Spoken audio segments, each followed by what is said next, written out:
You're listening to Why We Do What We Do.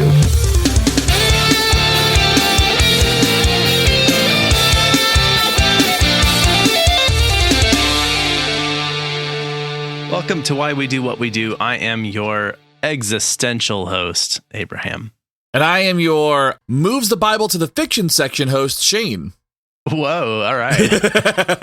Hot takes. I used to get myself in trouble at Barnes & Noble when I worked there. I would do that. I would move it to move the Bible to Christian fiction. Wow, coming in hot. Okay. Yeah. We're a science podcast, an education podcast, a comedy podcast at times. We just discuss all sorts of things inside of psychology. And this is a part 2 to our part 1 of discussing atheism. And we were specifically bringing this up in the context of thinking that most people in the world are religious, as far as we know. It seems that way. And I wasn't sure if they know what people believe when they don't believe. Yeah. The perspective that we're coming at with this is just giving people an understanding of why somebody might arrive to this conclusion. It's not necessarily an endorsement of atheism, though we've both kind of clearly made ourselves, made it known that we are atheists. It's not one of those things. We're not trying to convince you to drop your faith and go do this. It's just more so just to give some insight around kind of maybe some thought processes, some belief system, or, whatever it is that might go along with atheism. It is just worth kind of exploring that for people who have never had that experience or are afraid to ask the questions to somebody who's an atheist. Yeah. Because maybe atheists are not super kind about this stuff sometimes. One of those rules also that I think often gets sort of spread of don't talk about religion and politics, in polite conversation is something that I've certainly been told in my life. Yeah, absolutely. And I'm like, 2 of my favorite things to talk about. So yeah, got nothing left. Here we are. At least one of them. Anyway, I think you said it really well, is that this is not a proselytizing discussion. This is an answer to the question, why don't we believe what we believe? Right. Or why do we believe what we believe? Why don't we believe what most people believe is the approach I think that we're taking. And as we get into this topic, I always like to remind people, if you'd like to support the show, subscribe, leave us a rating and review, join us on Patreon, pick up some merch from our store. And if you haven't heard part 1, that probably sets up a lot of context for this part. So I'd recommend going back and checking that out. We'll do our best to make it work either way. Yeah. Are you ready to just dive in? Do we want to do a quick recap of the first part, or we want to just go for it? I think a really quick recap would be good. Okay. So in the last episode, we talked about kind of what an overview of atheism is, which is atheism is not a disbelief in gods or a denial of gods. It is a lack of belief. And that's a really important distinction. That atheism is not a belief system, nor is it a religion. And we use the analogy, if atheism is a religion, then not collecting stamps is a hobby. And essentially, right. I thought that was a really good sum up. Yeah. So that's kind of where this comes from. And we introduced this character, Peter Boghossian, who is a philosophy professor and an author who talks a lot about atheism and theism and stuff like that. So we're going to kind of start this episode introducing some of the discussions around Boghossian and some of the points that he often makes about either atheism or how people arrive at religious beliefs in general. Perfect. Yeah. And I'll give a couple of quotes I think that help give the position of Boghossian, just to remind you if you heard it or to let you know if you hadn't. So he had written this book called A Manual for Creating Atheists, and he talked about this thing called the street epistemologist. And he sort of is creating his rationale for this, which is to find, quote, a world that uses intelligence, reason, rationality, thoughtfulness, ingenuity, sincerity, science, and kindness to build a future, end quote. Then he describes the alternative to that, which is, quote, a world built on faith, delusion, pretending, religion, fear, pseudoscience, superstition, or a certainty achieved by keeping people in a stupor that makes them pawns of unseen forces because they're terrified, end quote. And he comes down pretty firm on that position. Looking into a little bit more about this person, we found that there's certainly things about him with which we would not agree. So we're not necessarily endorsing any of the things he has said outside of this particular discussion, and not even necessarily within this discussion. We're just communicating the points that he's made. Yeah, absolutely. So then I think that brings us to the questions of why we as a species, why people who have rational thought, have rational beliefs, how they might end up in a space where they're engaging in religious beliefs versus not so much. And this is going to be some of the points that Boghossian has made about how people arrive, people who are somewhat considered reasonable, which I think is an unfair characterization. right? Saying that somebody who would arrive at religious beliefs is unreasonable, and I don't think that's always the case. Yeah. So we're going to kind of unpack that a little bit. And again, this is not an indictment on people, like not to say like, hey, if you believe, then you're unreasonable. This is just kind of some points that he's made throughout his discussions. Yeah, and I think even specifically saying like these are people who are reasonable and they sort of have arrived at this place. That's how I'm reading this anyway. Yeah. So I'm trying to be charitable in that interpretation. And the first one I think actually captures that well, which is that the people who arrive at religious beliefs, they have no history of beliefs other than the ones that they've been raised around, right? They haven't had an opportunity to be challenged or pushed necessarily to try and think beyond what they've been told it just is. And they have nothing significant influencing their behavior that competes with the influence of religion. So why would you find something else if you've never been pushed to think that this might be different than how you think? Hashtag what even is original?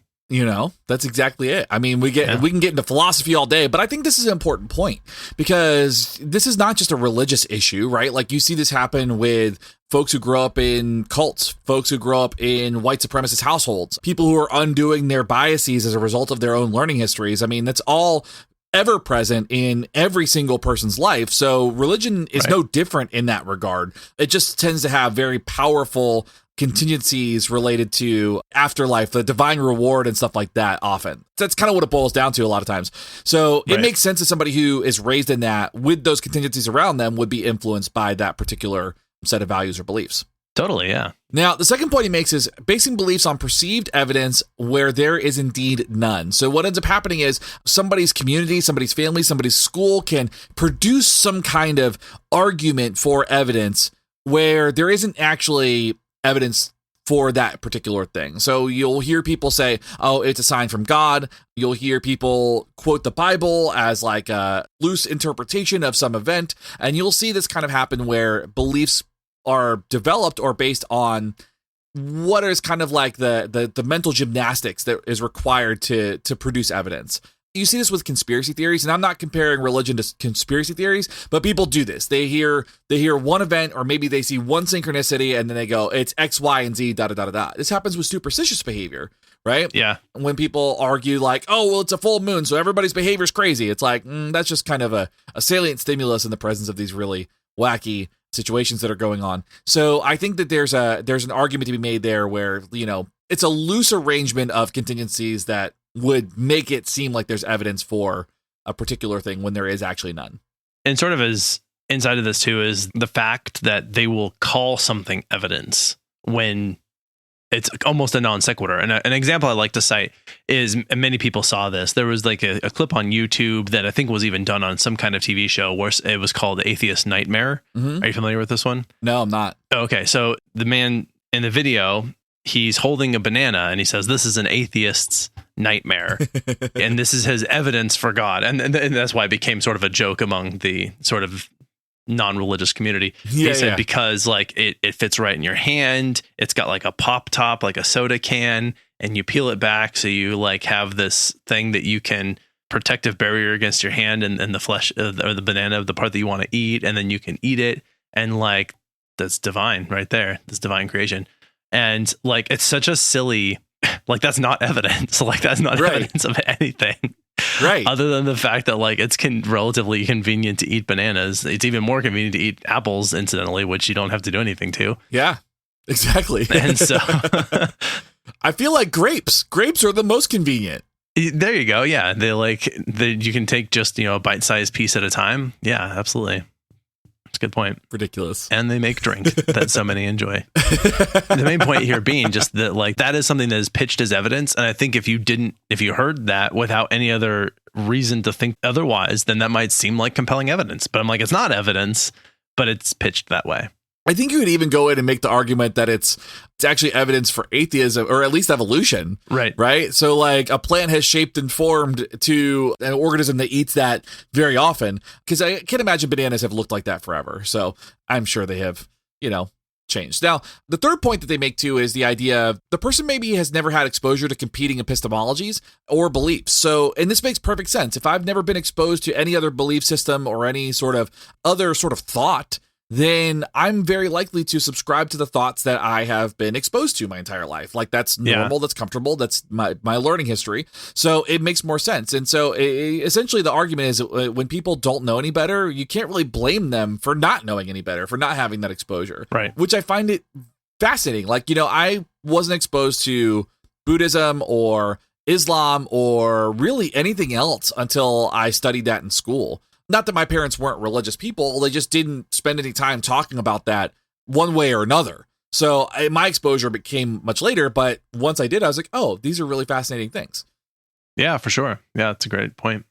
All right, the last major point here is I guess you could call it yielding to, but also just being in the presence of sort of your social community and the pressures to engage in the religion. And I guess there's sort of an expectation, right? There's probably going to be an expectation that like we go to this religious tradition, which is something where we meet once a week and we talk about our faith and we do something called a prayer and that sort of thing.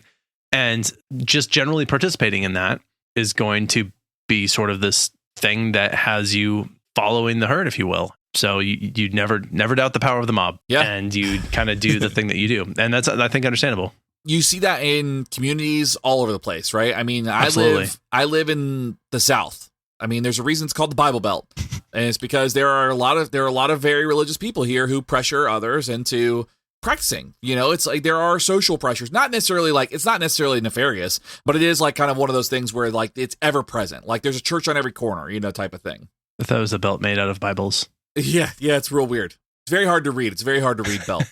A lot of metaphors on that belt. Now, when we speak about this behaviorally, we ask the question of kind of why we do what we do. These 4 points should make sense to us. Having never been exposed to other ways of thinking or considerations, we should expect individuals to demonstrate behavior, specifically behavior patterns, consistent with their community. That's just kind of like you fit in because that's how the social reinforcers might occur. And when that reinforcement does occur, when those rewards do occur, they're based on those practices of engaging in religious practice or the religious traditions of that group. The group will reinforce individual behavior or reward individual behavior if it conforms to the group. Now, who could blame anybody for that? We kind of mentioned this before. The pigeon's always right. Behavior is behavior and it's going to follow rewards where it goes. That's why people do what they do. And there have been countless iterations of whichever Skinner quote that actually sparked that, the pigeon's always right, the rat's always right, But the fundamental principle is this, right? It's always that the individuals will behave in particular ways, even predictable ways, given those unique circumstances, if we can identify what the rewards are. Yeah, and sort of the learning history and context are always relevant there. Yep, absolutely. And an atheist behavior analyst may have a unique perspective as they have likely adopted a sort of what's called deterministic perspective on observable and even unobservable behavior. And we've talked a little bit about, I think, determinism on this podcast at various points. Yeah. But I think suffice it to say, it's not what a lot of people think, which is this idea of sort of fatalism where your fate is predetermined, but it's instead the idea that we live in an orderly universe that follows a set of sort of natural laws, if you will. Yeah. And that those laws can be described and discovered. And so far that has been successful. But yeah, all of the things that we look at in terms of understanding these types of behaviors are all influenced by our language, our learning history and context, our environment in which we grow up and in which we learn and are educated and that sort of thing. And if we could accurately trace it back to characteristic variations in their influence, then we would control the matrix, which is pretty cool. One day. And we can manipulate the system. It'd be great. Yeah. We're working on it. Yeah. But we don't have that power. Further, atheists would likely liken the power to one that is unachievable. It is the unobtainium of influential techniques and an omnipotent being that can change anything at the drop of a pin. I mean, if that sounds silly or impractical, then you'd be joining many atheists in the skepticism of the great unknowns and agnostics as well. That was something I didn't recap from the previous episode, but I sort of was making the point that agnosticism and atheism are not making different claims. Right. The claim mostly that like agnostic is, well, I don't know. And I'm like, yeah, that's basically what atheists are saying. Yeah, exactly. We don't know. We don't have reason to believe that this is the case, but we also don't know. So we also don't know. Well, while we get that all sorted out, I think it's probably a good time to hear from somebody to try to sell you something about something.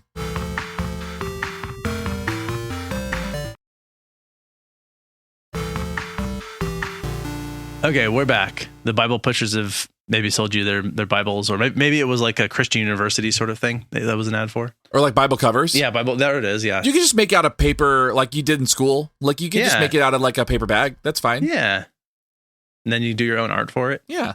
Put that 90s S on it. Yes. It's an apostrophe 90s S Bible. The Shane's Bible with all 90s S's. Right? Yeah, with that 90s S and then like an anarchy symbol for my A. Be an oxymoron. And make my Bible cover look like an 8th grade backpack. That's what I'm trying to do. Indeed. All right, let's talk about the absence of reason. One of the most poignant pieces of Boghossian's text is his assertion that religion prevents rather than provides one with information regarding what is in their best interest. Now, if this is better seen as an opportunity for self-discovery under different circumstances, it remains to be seen. Nonetheless, for those practicing certain religions, oppressive and intimidating contingencies may be in place surrounding what others see as ordinary freedoms.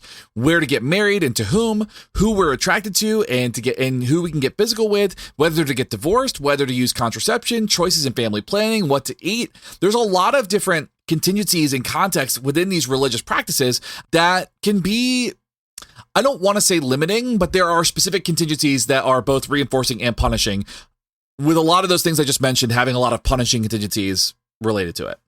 Yeah. So where people maybe come from on this in a slightly different way is that maybe this gets interesting when we start considering that there are going to be these sort of socially and culturally influenced and specific behaviors that we want to either try and promote or prevent.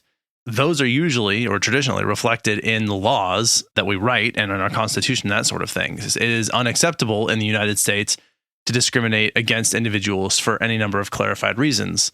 Although we've seen that ebb and flow and fluctuate. There are many people who have long been fighting for their rights in this country that have never really gotten the same level of equality as someone that is not a member of their group. And there are people whose rights are currently being eroded, and those are going away. And there are people who haven't enjoyed an enormous amount of freedom with almost no restriction. Right. You know, we do try and have those things be in place. But I think that it's always sort of a dynamic process and flux.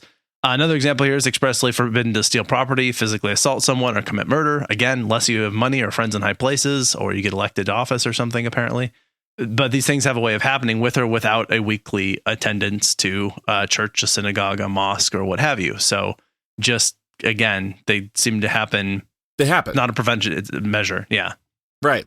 So the arguments by some skeptic atheists that religion has influenced genocide, war, and much violence throughout history is balanced by many examples of similar behavior from secular sources like Lenin, Mao, and Hitler. So it's not just religion that's doing that. Essentially, there are plenty of reasons to be a complete jackass. Okay, Saudi Prince Mohammed bin Salman is accused of having Jamal Khashoggi killed, not for his faith. Vice President Mohammed bin Rashid of Dubai is accused of having his daughter, Princess Latifa, kidnapped back under his control after a dramatic capture in the Indian Ocean. Kim Jong-un is accused of pretty much everything under the sun. Yep. Also, I'm pretty sure that there is specific documentation, or I want to say exposition around their family that they don't poop. Wow. Because they're above pooping, because they're like God emperors. The one thing they're not accused of is pooping. So yeah, everything but pooping. They don't poop. Now, Republican senators sure love to cheat on their wives and solicit those abortions they outlaw. So that's a whole thing. I'm sure it happens with Democratic. We will be bipartisan about that. Yeah. It happens all over the place. And the Catholic Church has been accused of covering up countless examples of child molestation in parishes around the world. So the argument here is that it's not necessarily religion. It's just kind of people suck. And nobody's perfect, and religion or non-religion doesn't make or break it. It's not really with atheism or without atheism do we see a change in these types of behaviors. It's happening across the board. Absolutely. I will say I have read some accounts that suggest that at least some of those major leaders who may not have pushed or enforced any kind of religious agenda, nevertheless were happy to accept cooperation from religious institutions. And one in particular was Hitler, that I think there was some documentation that there was some like agreements between Hitler and some religious organizations. Right. Because Hitler had a genocidal agenda against essentially a group of people who were primarily identifiable by their religion. Right. And not necessarily any one physical trait about them. And so there maybe were other religions were like, hey, if we're not the one in the crosshairs, then like we're on your side too. But we also want to get rid of these competing religions.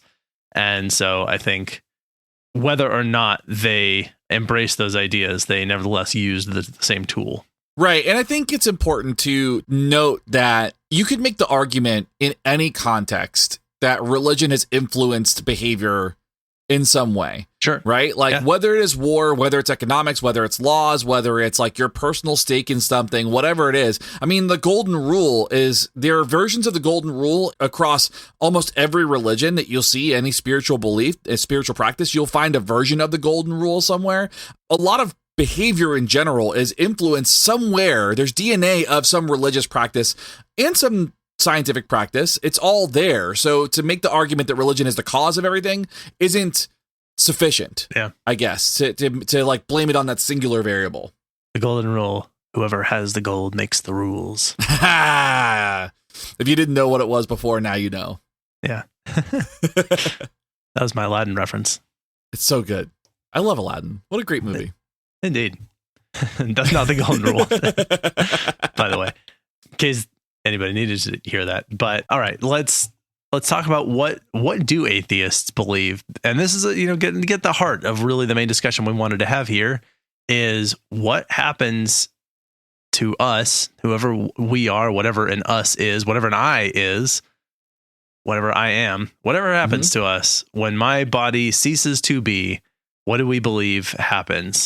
So perhaps one of the biggest questions one might have for atheists is this whole thing about death. To individuals of faith, there are a myriad of theories, stories, group consensus about heavenly gates, seas of virgins, reconnecting with loved ones, answers universal questions, walking through fields of grain, being trapped permanently in the matrix, etc. For an entertaining meta perspective on this, Alan would like to recommend The Good Place. I'm going to second that recommendation with Kristen Bell and Ted Danson. It was just a wonderful show. I have not watched it yet. It's been on my watch list for a while because everybody keeps recommending it. So I know it's worth it. Oh, I loved it.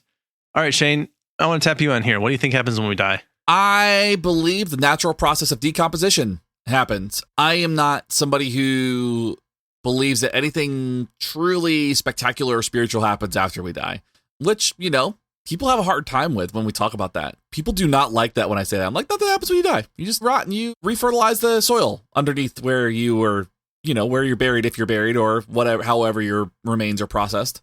Okay, fair enough. What about like our minds, our consciousness, the idea of the soul? Any of that for you? I don't really have any sort of belief that those exist. I mean, I don't think that carries on after you pass away. I do like the idea that we are all made of stardust and that our matter continues on. So I do like that piece. Sure. That is a nice thought to kind of say we come into life and we're here and then we recycle back into the universe in some way. I will say that I do have a feeling it feels good to feel the oneness of the universe, feel a part of this thing that's existing. Yeah. But yeah, I don't believe that we have a soul. I don't believe that our minds go anywhere. I don't believe any of that stuff. So.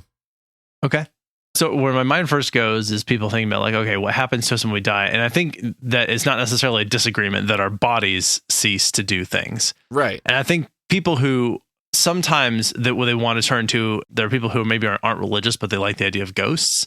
And there are also people who will try and turn to, well, our bodies contain all this energy. What happens to the energy is sort of the idea. Well, a lot of energy in our bodies comes from the food that we eat. Right. And the fact that we breathe. So we're sort of constantly taking in resources to keep the circulation of energy happening. So when we die, energy stops coming into the body. What energy there still is, a lot of it's going to leave us in the form of heat because heat is constantly exiting our body and we will stop generating more. And so the energy will just continue to dissipate as it leaves it. A lot of the energy is going to be used to hold the matter of our bodies together. Yep. Unless we are specifically forced to decompose, in which, again, it'll mostly leave our body in the form of heat again, like if we're cremated, for example.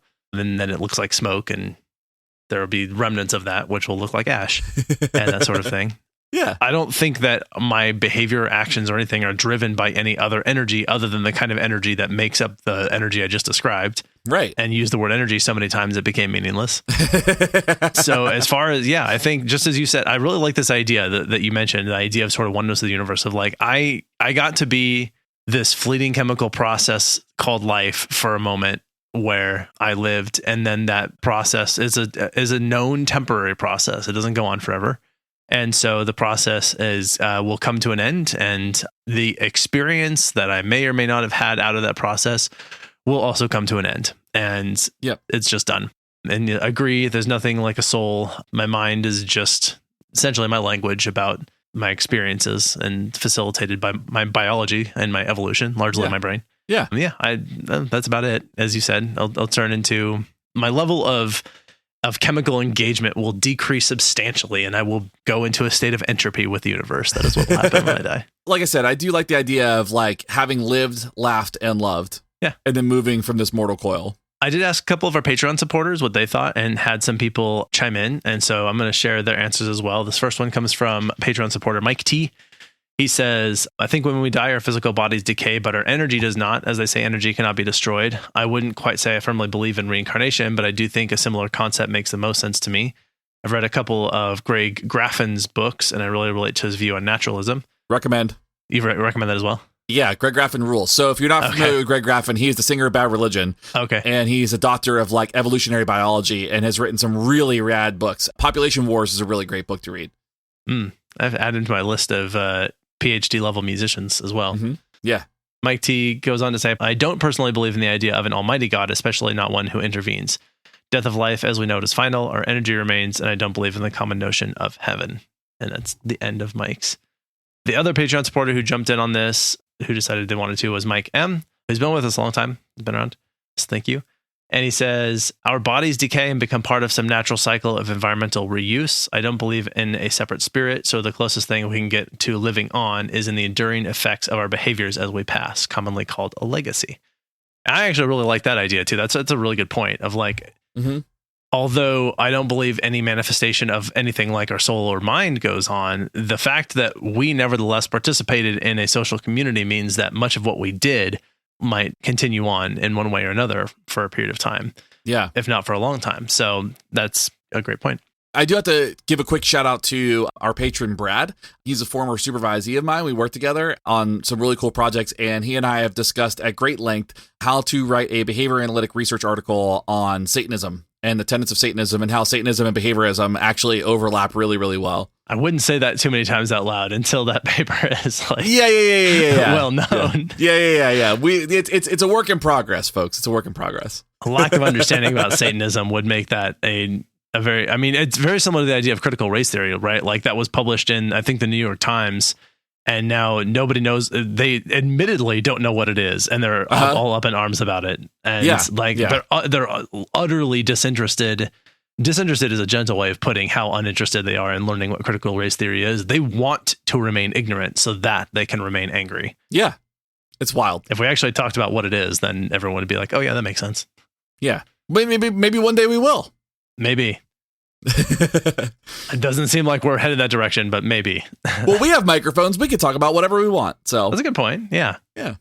We've got the power. We have the power.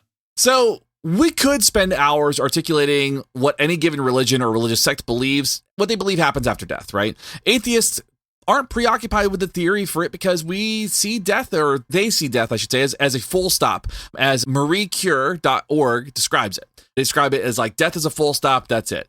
If it's all over, then hopefully it happens quickly, like Bobby Bacala told Tony Soprano, you know, a reference that's lost on me because I've never watched The Sopranos, but thank you, Alan, for that. Same, I know. Cut to black. But if death is the end of the road, then that's fine by them, by atheists. Perhaps there is a blissful arrogance baked into some religious beliefs that of some kind of immortality in this world or the next, there might be something built in there. But, you know, it's fine that it's a full stop, and most atheists believe that that's it, and we just go forward. Right.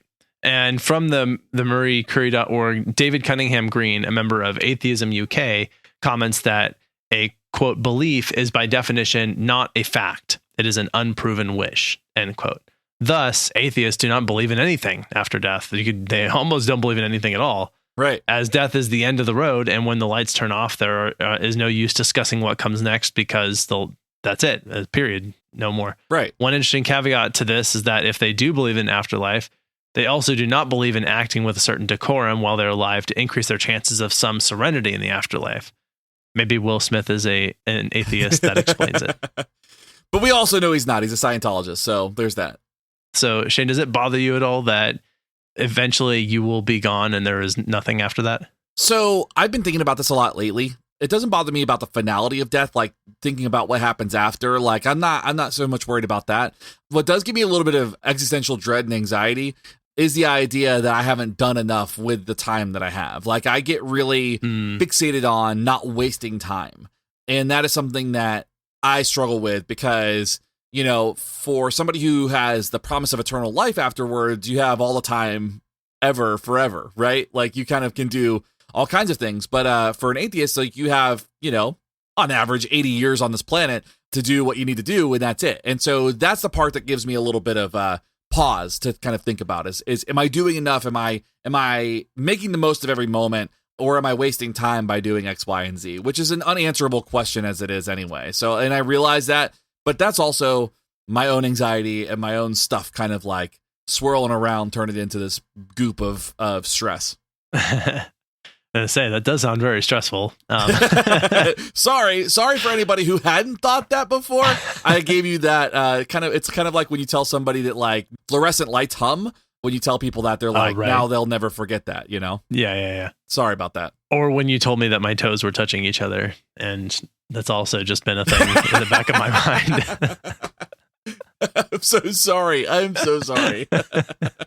It's okay. I'll make peace with my toes. Yeah. No, that's okay. I think what it highlights in there is the importance of being able to find a way to be satisfied with the life that you're given, because like you can't, the amount of things that we ever want to accomplish are way bigger than a lifetime will ever be, you know? And so there's really no threshold or reason to hold yourself to any unrealistic standard, I would think. But yeah, for myself, here's my thought on this. I can wrap my head around finality. Like I can understand something is done, even if it's my life. It is completely done, and like I am thinking no more. I am no more. What I can't wrap my head around is immortality. I cannot begin to understand what infinite time would possibly feel like. Right. And specifically that it would feel anything like something I would want to feel. And so the finality of death actually makes a lot more sense to me than something besides that. Not only doesn't bother me, I think it makes a lot of sense. And I find comfort in it. I find comfort in the fact that at some point there is an end of the road, and I will have lived the life that I lived and hopefully feel pretty good about that. Yeah. And then sort of be able to put the period on the end of that story. That's sort of my thought. It doesn't bother me in the slightest. I honestly, the idea that I would go on for eternity is much more bothersome. That's so stressful. And not even the idea that I would be in like hell. Hell would obviously suck, but I'm also like, honestly, first of all, how much torture is reasonable for a lifetime worth of problematic behavior? Like eternity, really? That's like way that seems more. A little bit overkill. Yeah, that seems like a lot. And then like, let's even say that was eternity. Second of all, at what point does it stop feeling like torture? Because like that's just normal, right? Right. That seems like that also doesn't make a lot of sense to me. But yeah, but even aside from that, if it was to assume that I was in some utopian or whatever, like whatever it is, an eternity of my consciousness does not sound like a thing that I can understand or want to experience. So that's where I'm at with that. I think that lends to the question, do souls habituate? I can't imagine them not. To be fair, though, I guess if you're looking at a soul is not a living thing, so it's technically not bound by the rules of operant behavior. So right. I guess it would never habituate. Oh, I don't like this question at all. We can. It has its own rules. This is where this goes. The philosophy of souls. Yeah. So we want you all to take a moment, ponder the philosophy of souls and whether or not our souls engage psychologically in the same way we do when we have flesh and bone. And in the meantime, you can ignore some sponsors. Here they are.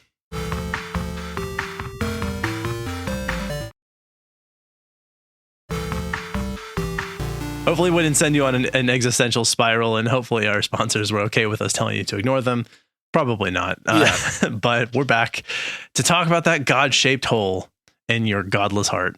Oh, yes. So it is undoubted that billions of people in the world derive their sense of morality from an organized religion, whether they actively participate in some kind of practices or descend from more devout followers. In the absence of such belief, though, where does one look for influence or look to influence on moral decision making. Some authors, such as politically conservative and Orthodox Jewish Ben Shapiro, point to the absence of religion in people's lives as a reason for both physical and verbal aggression prevalent in society and online the last decade or so, while he is being verbally aggressive. So I have a lot that I want to say about Ben Shapiro. I think that his actions speak for themselves. Right. He cites the origins of Western human rights as descending from Judeo-Christian values of morality and reason, and believes that's what holds society together, is Judeo-Christian values. He describes this as a, quote, God-shaped hole in our hearts, and we're filling it with anger, end quote. I think he was talking about himself. Now, regardless of one's opinion on Shapiro's other takes, his take on this topic begs a response from a more secular academic. Do atheists rejecting religion have a gap lingering to be filled? I'm going to answer that question. No. Right. Agreed. And yes, I think this points out we're going to probably get into more about sort of hypocrisy and other discussions that are not this one. Mm-hmm. But I think, as is pointed out here, it is not uncommon to hear the people who are the outspoken religious representatives, if you will, or people who have sort of painted themselves that way, who are ranting angrily about how the people who do not share their beliefs are angry. And it's ironic how few people pick up on the irony. Yeah. Like the hypocrisy and the absolute backwards approach that is. And it's just kind of become the norm. Like, it's the idea now is just accuse someone of doing the thing that you're doing so that they stop looking at you. Right. And everyone's like cool with that now, I guess. And I think also too, Ben Shapiro is not a great spokesperson for literally anything except for dryness. So that's a fair point, actually. Yeah. We shouldn't necessarily hold Ben Shapiro up as the monolith here. I think there are plenty of other figures and there are people who would not represent in any way what he does. So yeah, that's a really good point. We also talk about Sam Harris. He's an outspoken left of center atheist and critic of the potential for dangerous radical behavior that can stem from organized religion. And Sam Harris believes that morality can emerge from a scientific foundation that points to behavior more conducive to the human survival, as well as longevity of groups and alternatives to violence, detailed in his book, The Moral Landscape, which is published in 2010. And it describes the focus as well-being and calls for more scientific study into improving well-being for humans around the world. And essentially here, this is a position that is, I think, taken up by a lot of atheists of sort of what they call secular humanism. And I think although the atheist.org website cautioned against calling atheism secularism, I know Phil Zuckerman and others have actually pushed the idea that there should be something called secularism, which is that it's not a rejection of those ideas. It is the utter absence of the ideas of theism of some kind. Right. And that it's done so on the basis that when we strip away everything, then we look at each other as we are humans. We are members of the same species. We are all trying to survive and thrive in this world in our own ways. But ultimately, we all belong to the same species, and therefore, what is good for the species is good. And that's sort of the position they've taken, is that we look for opportunities to be kind to one another because being kind is a human thing to do, not because there's fear of punishment or retribution or reward in some other plane of existence. And that's a very, very common central thesis in a lot of atheist writings. Yeah, absolutely. So to kind of discuss this further, Harris's stance echoes elements of behavior analytic work in identifying the variables that may influence moral behavior. He highlights that religion is not based on evidence the way that scientific research is, and further, he says that faith gives, quote, license to believe such propositions when reasons fail, end quote. So, for example, this might be like insisting that conversion therapy or Reiki work despite abundant research disputing such, as well as many ethical and human rights concerns that come up in those spaces. So you'll kind of see his argument is essentially that religion gives you the opportunity to say, hey, you know, the reason isn't there, so we're going to believe anyway based on those reasons failing or those situations failing or things not going well. Like if it's not this reasonable thing, it can't be that it's just wrong. There's some other factor that's at play, right? Like I continue to engage in harmful practices. This is maybe just an example of somebody who would do this. I would continue to engage in a harmful practice because, you know, the evidence isn't there, but I truly believe that this works. And you'll see that kind of that argument made many, many times. You see that with facilitated communication all the time. Yeah, right. Yeah, that's good. Good one to throw into the bus there. And agreed and absolutely correct. All right. It is worth noting here that atheists, like religious followers, vary in their intentions and agendas. So we're not a homogenous group. We don't have any monoliths here. There's a fine line between acting in a phobic way or committing overt acts of hatred toward religious or non-religious individuals, and critically evaluating religious beliefs and practices. And the two should not be misconstrued. If one is confident in their beliefs, they should be confident enough for them to withstand critical evaluation. Absolutely. Yep. And this is also true, I think, for behavior analysts and religious and non-religious folk to acknowledge the same thing. And so I think you can have non-religious people who are attacking religious people, and that would be problematic, and it is problematic. And it's one of the reasons I feel like I've seen atheists more or less rally behind support for more humane treatment of Muslims, for example. In the United States, Muslim people have been treated very poorly because of the association with radical extremist groups. And then that has led to a lot of xenophobia and other fear and mistreatment of people who are Muslim or even from Muslim countries, or even look like they might belong to or have some ancestry in a Muslim country. And that would be completely unacceptable, in my opinion. And I also think that I would never advocate that we absolutely abolish people's right to practice whatever they want to practice in terms of the religious faith. Right. And that's, I think, where the stance comes in, is like, I, as politely as I can, argue my position and say, this is why I think, again, I'm not trying to proselytize though, is the thing. Like if someone wanted to ask me about it, I think I would explain to them what I think, but people can believe whatever they want to believe, you know? Right. And so that's I think where I'm coming from on this. But you also, again, I'm not a monolith, and neither is Ben Shapiro. I'm glad that you took yourself off that pedestal with him. From an overall perspective, I think it's important just to remember that there are variations of atheists, just like there are variations of other religious practices. There are people that are more aggressive about it. There are people that are less aggressive about it, just like religious practices, just like anything, really, truly. I mean, it's not just religion.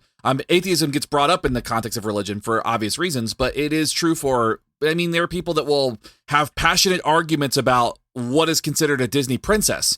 And so, you know, when we have these conversations, I think it's important to know that our perspective, and I think that you and I we have a shared value around this, is that our atheism is our own system, our own viewpoint. We certainly don't want to impose it on anybody else. We want people to believe in what they believe, as long as it's not harmful to somebody else, as long as they're not acting harmfully to someone else, I should say. That's a big part of kind of the way that I approach it, is like, if you ask me, I'll tell you. I'll answer every question you have about it. I will ask you questions as well, so I hope that you're prepared for those. But if you want to believe what you believe, then believe it. That's totally good with me. I don't care that you believe in God. Great. Good for you. I'm glad you have that. I'm glad you have that slice of joy, because not everybody has those slices of joy. Yeah. I find slices of joy elsewhere, like in a slice of warm blueberry pie. Ah, yes. With a little bit of coconut milk ice cream. There you go. All right. Well, I think we do have some take-home points, but maybe we can squeeze in one quick opportunity to milk the capitalist bottle and come back after this break.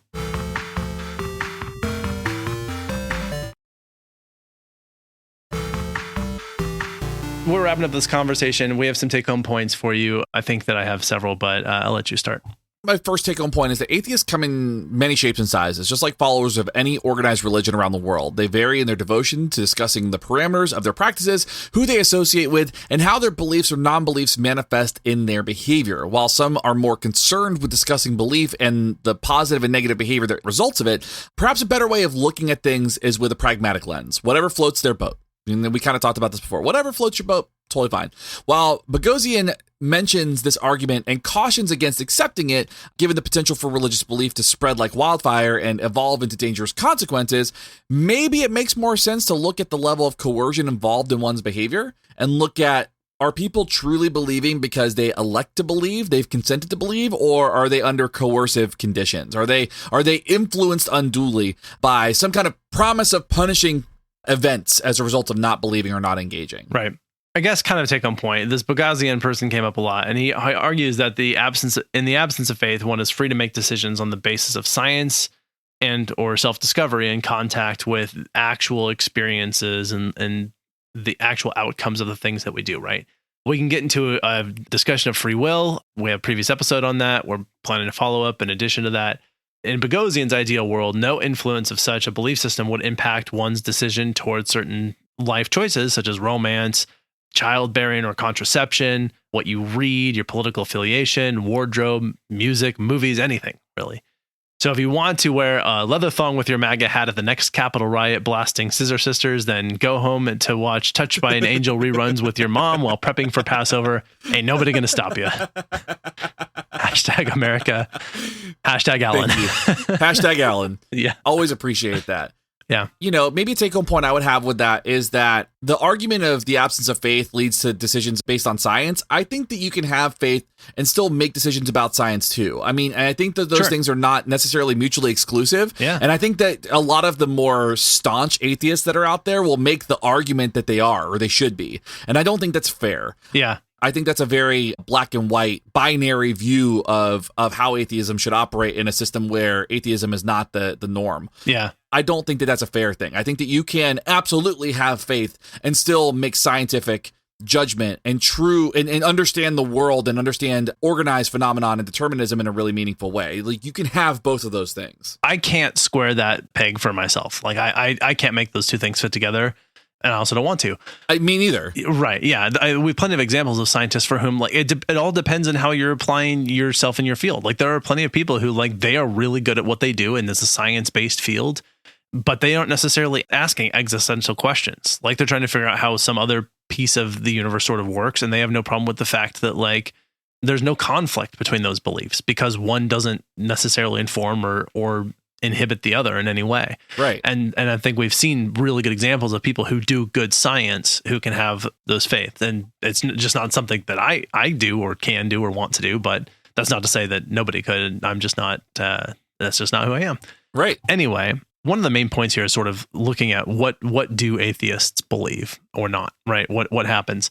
And so to me, I think the main point in terms of there's sort of three big things in here. That was what happens when we die, where we get a sort of sense of morality, and the finality of death and how we feel about that. Mm-hmm. And those are sort of tied together. And I think generally speaking, atheists believe, at least for myself, I can speak to the fact that what happens when we die is whatever our experiences are, whatever our behavior is, whatever our interactions with the world around us is, stop, full stop. Mm-hmm.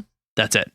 No more after that. But I do really like this idea of the effects of our behavior having enduring legacy with the things that we've done influencing people for a long time afterward. Yeah. The next thing is morality, which I think is coming from a shared sense of unity with people as a whole, and the fact that if we only have this one lifetime, that the time that we have is precious and should be used in pursuit of things that are good for our species as a whole. And so I think that's where we get our sense of morality from. And the last one is that the finality of death is not only is it not fearful, but it's actually comforting because eternity seems like a thing that would be punishment and not something I would want to experience. Yeah. I mean, if I had eternity to read every book, then I'd be okay with that. Yeah, but you wouldn't need eternity to read every book. That's true. Like you would reach a final point. I mean, people would keep writing books until there are no more people, but at some point, like, there are no more people, and then you've read everything that has ever been written. And I do get that. Believe me, I thought at one point in my life, I wondered, could I read every book that's ever been written that I could, like, get my hands on? And I think we've reached a point where no, I could not. Yeah, there's no way. If you did have that opportunity, like, what if it wasn't eternity? It was just until you've read every book. What would be the last book that you read? Oh, man, because this is sort of like, what's the thing? There's two questions here. What do I put off until the end because I don't want to? Or what do I save to the end to make it to, like, end on something meaningful, right? Oh, yeah. That's a good question. Knowing myself, it would be, what do I save to the end? Like, I would want to save the big one to the end, right? Yeah. But then I wouldn't have that knowledge informing all the other books that I read after I'd read that, like, one critical piece. Right. Yeah. And you wouldn't get to, like, savor it once you read it. Right. Like, once you finish it, you're done. That's it. Man, this is a tough question. I think I would save the worst for last. I think I would read a Jordan Peterson book last because I don't want the memory that I would have had to read it. Right. Yeah. It's like, as soon as I finish this, then my life ends. And I'd be like, oh, at least it's over now. I finally. Yeah. At least it's over now. Thank God. That's pretty good. Yeah, maybe mine would be something just incredibly boring, like a technical manual on how to repair dishwashers on submarines or something. Yeah. I'll end with that for now, since I have no idea. I like it. What I'd go for. Yeah. I like that. I like that. Very good. All right. Good. I guess that counts as a book. Close enough. Sure. Well, I'm curious to ask some follow-ups about that. But first, I want to tell you about some things that I have to recommend for you, my listening audience. Me too.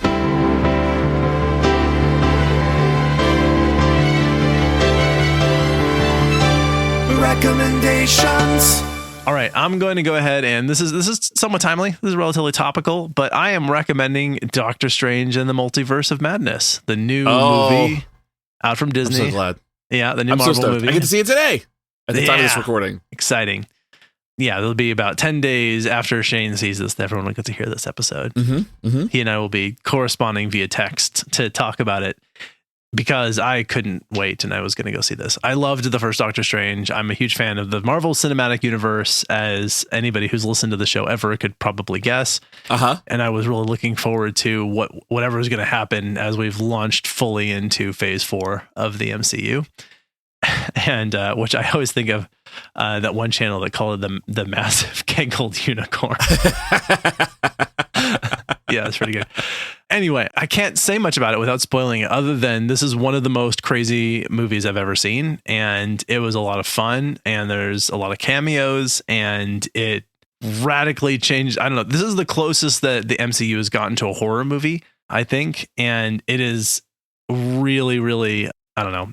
Here's the thing. Like, I think it's not receiving like great critical reception right now, but I think they do a lot of really good things in this movie that I think are really cool. And I think there are some really cool parallels to draw between these characters and their arcs and other things that we've seen in other pieces of the MCU that sort of tie together. So I'm recommending it. I feel really good about it. I can't wait. I'm so excited. I'm so excited to talk to you about it. It's going to be so much fun. Oh, God.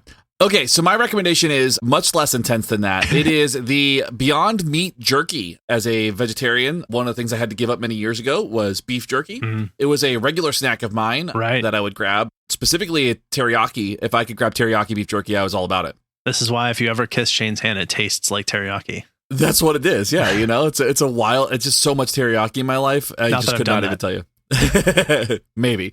So Beyond, which is Beyond Meat, which has done like really good meat replacement types of products. Yeah, people have heard of the Beyond Burger probably. Yeah. If you've heard of the Beyond Burger, Beyond Sausage, stuff like that, it's growing and people are accepting it all over the place, which is nice. Starbucks has a Beyond Sausage sandwich, or they have an Impossible sandwich. Yeah, they have the Impossible one. Yeah. Yeah, Dunkin' Donuts had the Beyond Sausage. Right. Well, Beyond has put out Beyond Jerky, and they have 3 flavors. They have original, they have teriyaki, and they have hot and spicy. I have tried the original and the teriyaki, and they have nailed it.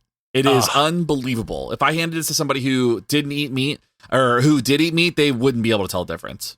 I would love to hear someone rise to that challenge, and I also want to go find this because it sounds great.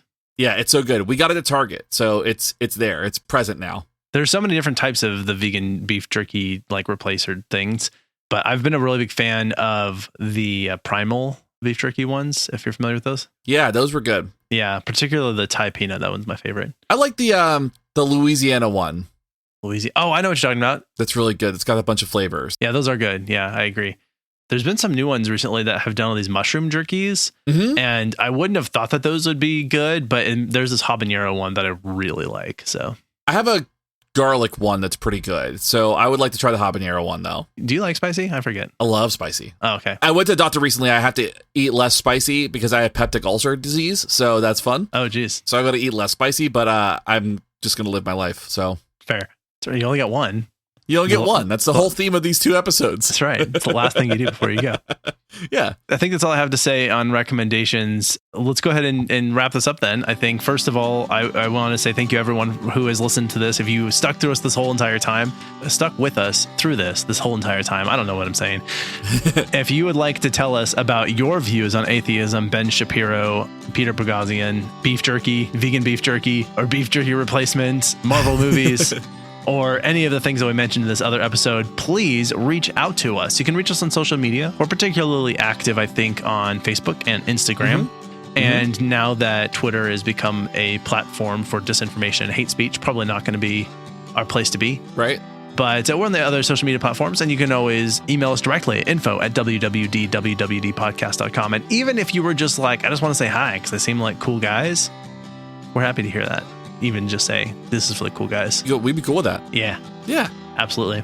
I also need to always just say thank you to the people who work behind the scenes to bring you this free, enriching content that fills your head with knowledge and wonder every week. Mm-hmm. And that is Justin, Selena, Kyle, and the person who helped us with notes today, Alan. And of course, thank you, Shane, for recording with me today. Of course. In addition, we are financially backed by listeners like you because you listen and you share, and it helps bring us in those ad big bucks. But and the people who want to go the extra mile on this one, they're also Patreon supporters, and they get all kinds of bonus goodies. So you can join them to hear your name read as part of the credits at the end of this. And that includes Amanda, Brad, the Daily BA, Joshua, Justin, Justine, Kim, Kostia, Layla, Megan, Mike M, Mike T, Shauna, and I'll throw in Josh one more time for good measure there.